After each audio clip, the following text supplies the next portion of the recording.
Usually I try to be funny, but I'm not going to be funny. This is a warning, a disclaimer. So we're just going to do this. Good afternoon.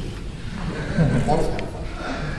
I wanted to talk a little bit about the brain and creativity, and I need to change my slide. Over the years, it's always been interesting, this concept of creativity. Is advertising art? Why is coming up with an ad so hard? Why are famous artists not always good at coming up with ads or working on advertising? And so a little while back, I saw a documentary that I thought gave me a little insight. This guy, Dr. Levitin, he did a movie called The Musical Brain. His name is Dr. Daniel Levitin, I already said that. He's a cognitive psychologist and neuroscientist in Canada, and he studies the effects of music on the brain, how we interpret it and make it. In the movie, he did an interesting thing. He put this guy, Sting, in one of these, an MRI machine. That's not a real MRI machine. It's from Bing Images. He asked him to create while inside the MRI machine. So Sting started to write music. And when they analyzed his brain, Dr. Levitin pointed out the fact that the part of the brain associated with biography in the self had been activated. Now, for the movie, it wasn't part of the story, so they left it at that. But for me, it was interesting. Sting wasn't just writing a song, but in doing, he was just writing a song, but in doing so, he activated the biographical part of his brain. This made it very clear that art and creativity are quite literally self-expression. Even if you aren't talking about yourself, what you create is a projection of yourself. That's when I realized why advertising can be so difficult. It's one thing when you're creating something for yourself, and in that way telling your own story, but what happens when you have to get creative about this? What happens when you have to tell the story of toilet paper and make people care about toilet paper? So how do we get the biographical part of our brain to activate when we're working on advertising?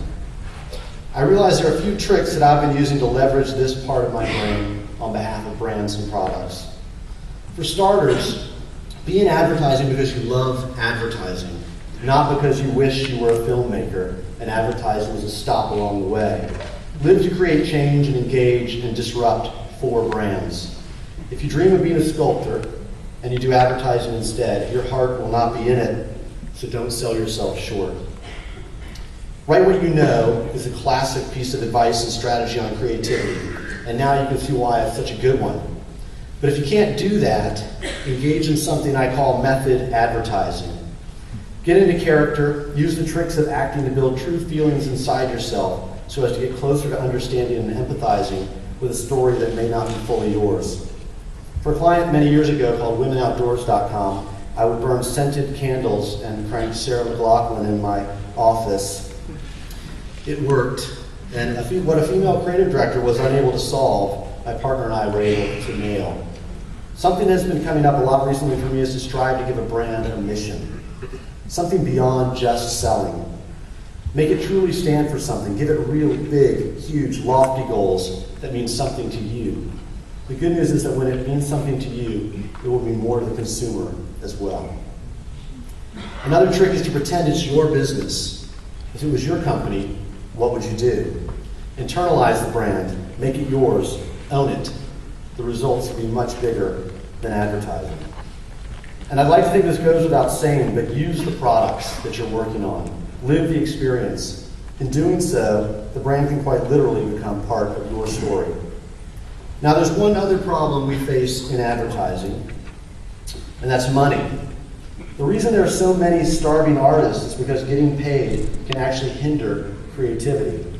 In a study done by Teresa Amabile of Harvard, she tested the effect of contingent rewards on the creative process. She recruited 23 professional artists who had produced both commissioned and non-commissioned work. They asked the artists to randomly pick 10 of each kind. Then she had a panel of artists and curators rate the pieces on creativity and skill. The results were pretty startling. The commissioned works were rated as significantly less creative than the non-commissioned works. So if you're not getting paid a lot, it may be a blessing. It also may be why student work is often so inspired.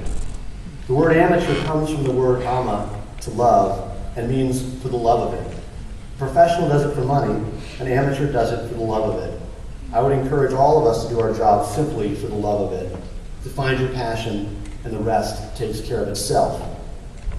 Now, this is Rob Riley. He's also on stage. That's an old picture. He's very, Rob, that's funny. Rob is very passionate. I mentioned earlier that a good way to get in the right brain space is to actively use the products that you sell so that they become part of your story. Rob takes this very seriously. And in an industry that has been loyal to Apple computers since basically forever, we at CPB started switching over to all PCs in the office when Microsoft became an account. But one day an employee came into our office and said, "I'm not sure I can figure out a PC. I've used an Apple for so long. Can I have a Mac instead?" Rob waited a beat, looked the person in the eye and said, "I'm not sure if you're smart enough to work here." Well said, Rob. No, they're still around. Now I wanted to leave you with this thought. I hear this said a lot. Hey, it's only advertising, dude. And it always bothers me. I think anyone that approaches their chosen craft in this way won't find true success. If this is your passion, if this is what you plan to be great at, then it's not only advertising. It's way, way more than that, because it has to be. Thank you.